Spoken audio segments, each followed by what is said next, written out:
ನೋಡಿ, ಅದು ಬಿಡದಿ ವಿಚಾರದಲ್ಲಿ ಈಗ ಕುಮಾರಸ್ವಾಮಿ ಅವರು ಅಧಿಕಾರದಾಗಿದ್ದಾಗ ಇದು ಬಿಡದಿ ಟೌನ್ಶಿಪ್ ಪ್ರಾರಂಭ ಆಗಿದೆ ಅವರಿಂದ. ಆವಾಗ ಇವ್ರದ್ದು ಒಂದು ನಿಲುವು ಬೇರೆ ಇತ್ತು, ಈಗ ಒಂದು ನಿಲುವು ಬೇರೆ ಅದ, ರಾಜಕೀಯ ನಿಲುವು.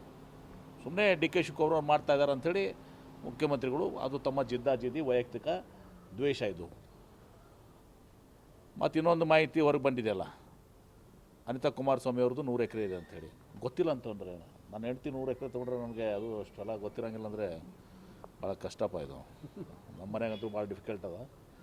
ಅವ್ರ ಮನೇಲಿ ಏನಿದೆ ವೈಯಕ್ತಿಕ ನಾನು ಮಾತಾಡೋಕ್ಕೆ ಹೋಗೋದಿಲ್ಲ ಏನ್ರಿ. ಬಟ್ ಇದೆಲ್ಲನೂ ಅವರಿಂದ ಪ್ರಾರಂಭ ಆಗಿದ್ದು, ಸುಮ್ಮನೆ ರಾಜಕೀಯ ಬರೆಸ್ತಾ ಇದ್ದಾರೆ. ಗೊತ್ತಿದ್ದು ಮತ್ತು ಅವರೇನು 100 ಎಕರೆ ತೊಗೊಂಡಿದ್ದಾರೆ ಅದು ಬಿಡಿ, ಅದು ಒಂದು ಭಾಗ ಆಯ್ತು. ಇವ್ರ ಕಾಲದಲ್ಲೇ ಎಲ್ಲ ಆಗಿತ್ತಲ್ಲ. ಅದು ಬಿಡದಿ ಇದು ಪ್ರಾರಂಭ ಆಗಿದೆ ಯಾವ ವರ್ಷದಿಂದ? ಅದು ಇಲ್ಲ ಸರ್, ಅವಾಗ 10-15 ವರ್ಷ ಆಯಿತು, ಅದು 15-20 ವರ್ಷ ಆಯಿತು. ಅವಾಗ ನಾನು ಮಾಡ್ಬೇಕಂತ ಹೊರಟಿದ್ದೆ, ಆದರೆ ರೈತರು ವಿರೋಧ ಮಾಡಿದ್ದಕ್ಕೆ ನಾನು ಅವಾಗ ಅಲ್ಲಿಗೆ ಸ್ಟಾಪ್ ಮಾಡಿದೆ. ಬೇಡ ಅವಾಗ ಯಾಕೆ ಅದನ್ನು ಇದು ಮಾಡಿಬಿಡ್ಬಿಡಲಿಲ್ಲ, ಅದನ್ನು ಕೈ ಬಿಡಬೇಕಾಗಿತ್ತಲ್ಲ. ನೋಟಿಫಿಕೇಶನ್ ಯಾಕೆ ಮುಂದುವರಿತು? KDB-ಯಿಂದ ನೋಟಿಫಿಕೇಶನ್ ಮಾಡಿದ್ದೀವಿ, ಮೊದಲು ನೋಟಿಫಿಕೇಶನ್ ಮಾಡಿದ್ದೀವಿ ಏನ್ರಿ. ಪಾದಯಾತ್ರೆ ಎಲ್ಲ ಮಾಡ್ತಾ ಇದ್ದಾರೆ ಸರ್. ಯಾರು? ಅದೇ ನಾಟಿಕೆ ಎಲ್ಲ ಜನಕ್ಕೆ ಗೊತ್ತಾಗತ್ತಲ್ಲಿ. ಈಗ ರೈತರು ಒಂದು ಭಾಗ, ನಿಜವಾದಂಥ ರೈತರು ಈಗ ನಮ್ಮಲ್ಲಿನೂ ಕೂಡ ಹೋರಾಟ ಮಾಡ್ತಾರೆ ಇಂಡಸ್ಟ್ರಿದಾಗ. ನಾನು ರೈತರ ಬಗ್ಗೆ ನಾನು ಮಾತಾಡೋದಲ್ಲ ಏನ್ರಿ. ಆದರೆ JDS ಕುಮಾರಸ್ವಾಮಿ ಅವರು ರಾಜಕೀಯ ಇದ್ದಾರೆ. ರೈತರು ನಮ್ಮ ಭೂಮಿ ನಾವು ಕೊಡೋಂಗಿಲ್ಲಪ್ಪ, ನಮ್ಗೆ ಹೆಚ್ಚಿನ ಪರಿಹಾರ ಬೇಕು, ನಾವು ಕೊಡೋದಿಲ್ಲ ಅಂತಲೂ ಹೇಳ್ಬೋದು, ಅದು ಅವ್ರ ಅಧಿಕಾರ ಇರ್ತದೆ. ರೈತರ ಬಗ್ಗೆ ನಮ್ದು ಯಾವುದೂ ತಕರಾರಿಲ್ಲ. ಆದರೆ ಇವರು JDSನವರು ಕುಮಾರಸ್ವಾಮಿಯವರು ಇದ್ರಾಗ ರಾಜಕೀಯ ಮಾಡ್ತಾಯಿದ್ದಾರೆ. ಇಷ್ಟೇ ಡಿಫ್ರೆನ್ಸ್ ಇಸ್ ದ್ಯಾಟ್. ರೈತರು ಹೋರಾಟ ಮಾಡಲಿ, ನಮಗೆ ಬೇಕು, ನಮಗೆ ಕೊಡೋದಿಲ್ಲ, ಹೆಚ್ಚಿಗೆ ಪರಿಹಾರ ಕೇಳ್ಬೋದು, ಅಥವಾ ಡೆವಲಪ್ ಲ್ಯಾಂಡ್ ಕೇಳ್ಬೋದು, ಅಥವಾ ನಾವು ಕೊಡೋದೇ ಇಲ್ಲಪ್ಪ, ನಾವು ಕೃಷಿಗೆ ಬೇಕಪ್ಪ ಅಂತ ಅನ್ಬೋದು. ಅದು ಒಂದು ಭಾಗ, ಯಾವಾಗಲೂ ಅದು ಇದ್ದಿದ್ದಂಥದ್ದೇ. ಆದರೆ ಇದರಲ್ಲಿ ಸ್ಪಷ್ಟವಾಗಿ JDS ಕುಮಾರಸ್ವಾಮಿಯವರು ರಾಜಕೀಯ ಮಾಡಕತ್ತಿದ್ದಾರೆ. ಇವ್ರಿಗೆ ಅದು ಬೇಡಾಗಿತ್ತು ಅಂದರೆ ಅವಾಗನೇ ಅದನ್ನು ಇವರು ಅಧಿಕಾರ ಮುಖ್ಯಮಂತ್ರಿ ಇದ್ದರು, ಅದನ್ನು ಆ ನೋಟಿಫಿಕೇಷನ್ ಡ್ರಾಪ್ ಮಾಡಿ ಅವ್ರಿಗೆ ರೈತರಿಗೆಲ್ಲ ಮಾಡ್ಕೊಬಿಟ್ರೆ ರೈತರು ಇಲ್ಲಿ ತನಕ ಅವ್ರು ಯಾರೂ ಮಾರಾಟ ಮಾಡ್ಕೊಳಕ್ಕಾಗಿಲ್ಲ. ನೋಟಿಫಿಕೇಷನ್ ಆದಮೇಲೆ ಯಾರೂ ಲೋನ್ ತೊಗೊಳಕ್ಕಾಗಿಲ್ಲ. ಅವಾಗೇನು ಮಾಡ್ತೀರಿ ಕುಮಾರಸ್ವಾಮಿ ಅವರು? ಅವಾಗೆಲ್ಲ ಹೋಗಿತ್ತು ಇವ್ರ ಕಾಳಜಿ ಬದ್ಧತೆ? ಹಾಂ ಇತ್ತಾ? ಈಗ ಕಾಳಜಿ ಬದ್ಧತೆ. ಅದ್ರಾಗ ವಿಶೇಷವಾಗಿ ಡಿ ಕೆ ಶಿವಕುಮಾರ್ ಅವರು ಮುಖ್ಯಮಂತ್ರಿ ಆದಮೇಲೆ ಇವರಿಗೆ ಸ್ವಲ್ಪ ಹೆಚ್ಚಿಗೆ ಸ್ಟಾರ್ಟ್ ಆಗಿದೆ. ಯಾಕಂದರೆ ಗೊತ್ತಲ್ಲ, ಯಾಕಂದರೆ ನಮ್ಮ ಒಂದು ಸಮಾಜದಲ್ಲಿ ಬೇರೆ ಯಾರು ಬೆಳಿಬಾರ್ದು, ಮೊನೋಪಲಿ, ನಮ್ಮ ಮೊನೋಪಲಿ ಇತ್ತು, ಆ ಮೊನೋಪಲಿ ಹೋಗ್ತದೆ ಅಂಥೇಳಿ ಎಷ್ಟೇ ರಾಜಕಾರಣ ಇದು, ನಥಿಂಗ್. ಸರ್, ಈಗ ಜನ ಅರ್ಥಕೊಂಡಿದ್ದಾರೆ, ಜನ ದಡ್ರದಲ್ಲ. ಅವ್ರಿಗೆ ಗೊತ್ತಿದೆ JDSನವರು ಕುಮಾರಸ್ವಾಮಿ ಅವರು JDSನವ್ರು ಏನು ಮಾಡಿದ್ದಾರೆ ಎಲ್ಲ ಗೊತ್ತಿದೆ. ನಾನು ರೈತರ ಬಗ್ಗೆ ಮಾತಾಡೋದಲ್ಲ.